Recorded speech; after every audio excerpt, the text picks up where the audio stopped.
Sa wakas, lumabas na ang desisyon ng Korte Suprema sa kaso ni dating overall Deputy Ombudsman Arthur Carandang na tinanggal ni Duterte.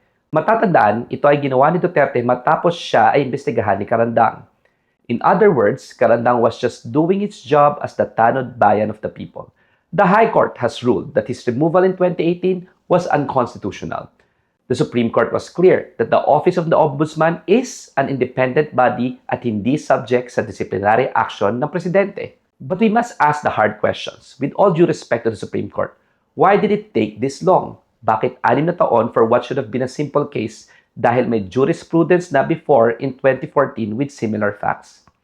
At the precise moment na kailangan ang desisyon, hindi ito lumabas.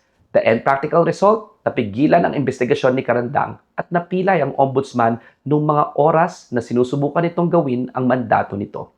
It created a chilling effect at that time na hindi pwedeng banggain ng Pangulo kahit na tiwali ito.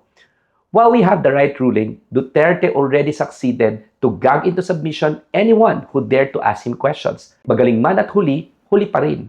Sabi nga namin sa pag-aaral ng batas, justice delayed is justice denied. Agyamanak, ako po si Atty. Dio De Leon at dapat patas sa batas.